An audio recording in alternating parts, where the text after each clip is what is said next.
Assalamu alaikum everyone. Welcome to Amazed by the Quran, a series where I share with you what I find amazing about the Quran. Today, inshallah, I want to share with you probably 3 examples along the same lines. And this is actually a subject matter that's kind of difficult to understand at first, but I think we can understand it pretty easily. You know, there are speech patterns in every language, and every language has certain words that are almost interchangeable between one another, like, think of happiness and joy, or anger and rage. These words, even though they may have some nuances and they mean different things, but in many cases they are actually used almost exactly the same way, interchangeably, right? Similarly, there are sometimes words that are the full version of something or the lesser version of something, like demo as opposed to demonstration, which you can in casual speech kind of use interchangeably.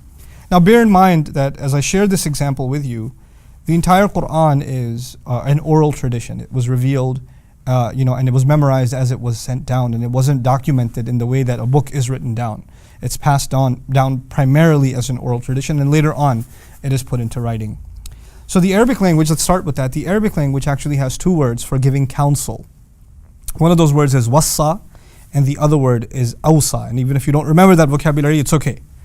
Wassa is used in Arabic when you give counsel that is of a spiritual nature, or that when you give it over and over again. So basically, actually, in Arabic, the only nuance to wassa is counsel that is given over and over again, as opposed to that awsa is actually counsel that's given one time. So I'll repeat that again. Wassa, over and over again. Awsa, one time. Remarkably, in the Quran, counsel is talked about several times. And if you take tally of all those times, like Baqarah and Shura, Surah Shura, Nisa, Maryam, all these different places where counsel is talked about using this language, every time Allah talks about spiritual counsel, counsel to do good, counsel to worship Allah, counsel to pray, this kind of counsel, He'll use wassa, which is actually the word used for over and over again.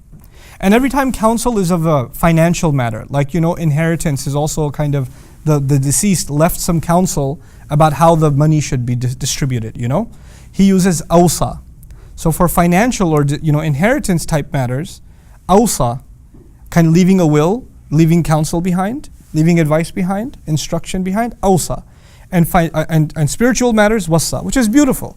Because Allah is saying, think about it. How many times is inheritance going to be distributed? One time. It's a one-time thing. So awsa is a better word to capture the one-time nature of that kind of, distribution of will, that kind of counsel. However, spiritual counsel, be mindful of Allah, be truthful, be kind, pray. This is not the kind of counsel you give somebody once. You have to give it over and over and over again. That's the nature of spiritual counsel. It must be repeated. So he beautifully uses every single time the word wassa. Now think about that. In the Arabic language, wassa and awsa are interchangeable with a subtlety. One is repeated, the other is not. But the Quran is very precise about where it uses each one, with one amazing exception. Isa alayhi salam, Jesus is born. The Quran has a unique narrative about Jesus that the Bible doesn't have, that he spoke the day he was born. And part of his speech is wa awsani bis salati wa zakati ma dumtu hayya. He counseled me to pray and to charity so long as I'm alive. Meaning Allah counseled Jesus. Isa says, alayhi salam, Allah counseled me to pray and to give charity. Except the word he used for counsel this time is the word that you typically find in the Quran for financial matters. Why though? This is a spiritual counsel. To pray, to give charity. Some argued that perhaps this word is used here because charity was mentioned, which is financial. But there's something more going on here. Remember in the beginning of this elaborate explanation, I told you that awsa is for one time and wassa is over and over again. Isa alayhi salam is how old? One day. He couldn't possibly have been given counsel over and over and over again. He's only been given counsel to pray and give charity one time. So he says, awsani bis salati wa zakati. 23 years of an oral revelation, and the only time the pattern is broken is when the one-time advice is given. It's what you have to call amazing.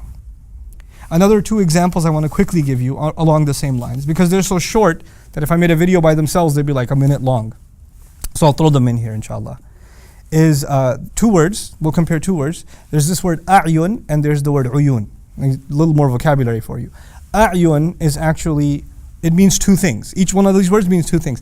A'yun could mean eyes, and a'yun could also mean springs of water. It could mean eyes, and it could mean springs of water.